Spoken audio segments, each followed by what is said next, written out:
good morning, good afternoon, whatever it is, wherever you are. It's me again, Jen. Hello!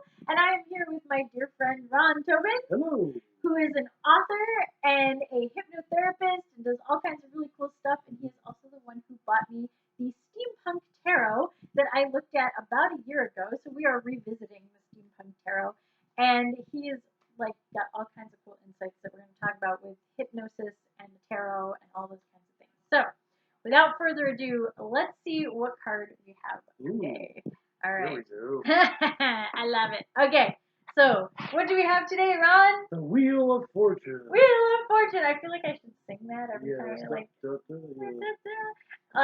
so this Wheel of Fortune is actually very steampunk. I think. Oh, yeah. If any of the cards that have like gears on them normally, or balances or things like that, I feel like they definitely fit right into the steampunk thing. So brilliant. Yes, and it's like the gears aren't really touching though. That's the thing that gets me is they're not really connected, which is interesting because I feel like all of the modalities that are represented on each of those do have to do with one another.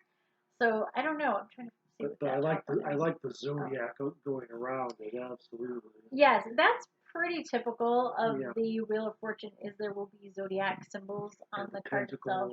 Yeah. Well, the pentacle's hit or miss. I'm surprised at how few of the decks have the pentacle on them. Also, the element symbols aren't always on there. And then this one is more the planetary, alchemical symbols. Lots of symbols on this one. Do you use any kind of symbols or anything like that for hypnosis to like focus, or is that not? Some people do. Before I would do a session with someone, I ask them, what do you believe in? Because you don't want to start off a session then inadvertently offend your client by using something that they just think is total hogwash. Yeah. Because when you're a hypnotherapist, it's all about them. It's not about you. Yeah. When it's about me, I go see one of my friends who's a really excellent hypnotherapist. Yeah, just like every psychiatrist has their own psychiatrist, every hypnotherapist has a hypnotherapist they go to. Trust me on that. And I have tarot readers that are my friends, and I'm training a whole bunch of them so that I can have people to read for me.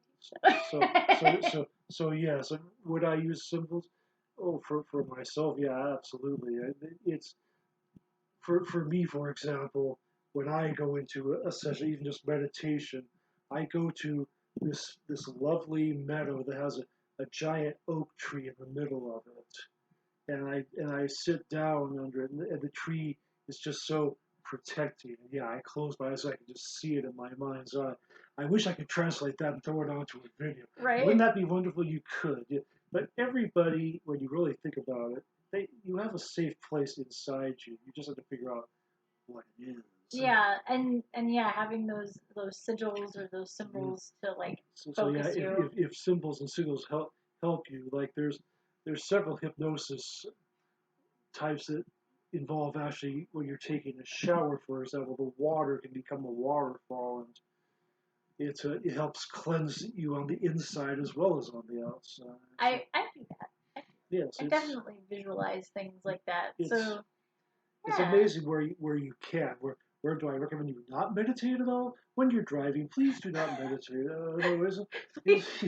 Just don't. Hands on that wheel. Pay close attention. Thank you. But yes, that's a public service announcement. Thank you. Yeah, right, that's our PSA for the day. But yes. So the Wheel of Fortune card, if it were to come up, like, I don't know if you draw cards or anything for people before they do hypnosis, but if it were to come up, that energy of the Wheel of Fortune, what part of the Wheel of Fortune meanings would you apply to hypnosis and working with hypnosis? I'd say this is your chance to say exactly what you want to do, what you're trying to accomplish, because the universe is really on your side here. And it's good fortune, which we can all use some of that. Yeah. So in a way, it's sort of taking the blind chance aspect away. Exactly. And yes, as I'm learning more about the tarot, I can see there's value. So yes, with some clients now, I would use it. Oh. With other clients, no. No, not the thing. No, it's But yeah, I absolutely think that, like, again, because it's that focusing on certain symbols, getting that imagery, getting those ideas. And for some people, yeah, this is all creepy. They're like weird symbols. But for other people, it may be very reassuring to have something that it's like, okay, I understand what those things mean, and that it is all a cycle, and things change and grow. And while it's not always going to be easy, change can be sometimes more traumatic. But I feel like the way that you approach it with hypnosis is helping people with those changes and the movement, and again, taking the bull by the horns, because while the Wheel of Fortune usually does represent more chance, it can also mean taking control of your destiny. So yeah, with hypnosis, take control of your own destiny. Do it for you. Yes, because no, you don't get to do it for somebody else. No, sorry, it doesn't work. That sounds terribly selfish, but that's how it is. Yep. So I love this card and all the cool symbols in it, and thank you for giving us some cool imagery to go with it. And until next time, stay safe, drive safe, stay healthy, stay happy, and we will see you again very soon. Bye. Bye-bye.